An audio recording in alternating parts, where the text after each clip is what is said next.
রানীগঞ্জ ৯১ নম্বর ওয়ার্ডের গির্জাপাড়ার তাঁতিপাড়া অঞ্চলে, মানে রেল লাইনটা যেখানে গেছে তার ঠিক আগে ডান পাশে হাই টেনশন লাইন গেছে। সে হাই টেনশন লাইনটাকে তার নিচে থেকে প্রায় ১০ ফুট গর্ত করে রাস্তা করে, ১০ ফুট রাস্তা, একটা বিরাট নর্দমা করে মেন যে ড্রেনটা, যেটা মহাবীর কোলাইট থেকে আসছে একদম সোজা চলে যাচ্ছে নদীর দিকে, সেইটাকে তার জলটাকে জোর করে ঘুরিয়ে দিয়ে একটা নালার সৃষ্টি করা হয়েছে। উদ্দেশ্যটা কি, ওই যে খাস জায়গাটা রয়েছে ভূমাফিয়াদেরই কাজ, ওই জায়গাটাকে বিক্রি করবে।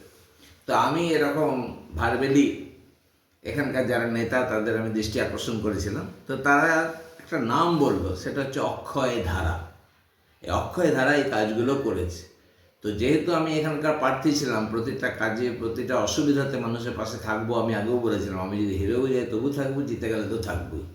তো যখন আপনাদের গণতান্ত্রিক অধিকার সেই ভোটে আমাকে দেয়নি, আমি কিন্তু আপনাদের পাশে আছি। আর এই হাই টেনশন লাইনটা যেভাবে গর্ত করে দেওয়া হয়েছে, যে কোনো মুহূর্তে, মানে এই বর্ষা আসার প্রারম্ভে বা গরমের প্রচণ্ড ঝড়ে হাই টেনশন লাইন পড়ে যাবে, এটা দেখানোর জন্য একজন মিউনিসিপ্যালিটি থেকে, মানে বড়টু থেকে একজন যে দেখে এসেছে, আমাদের মাননীয় চেয়ারম্যান সমস্ত জানেন, কিন্তু তবু জানি না কী উদ্দেশ্যে বা কেন ওইটার এখনও নালাটাকে বন্ধ করে দেওয়ার কাজ হয়নি। তাহলে আমি প্রশ্ন করতে চাই যে এর দায়িত্বটা কে নেবে? যদি কিছু ঘটেই যায় দায়িত্বটা কে নেবে? এলাকার প্রত্যেকটা মানুষ শঙ্কিত হয়ে আছে।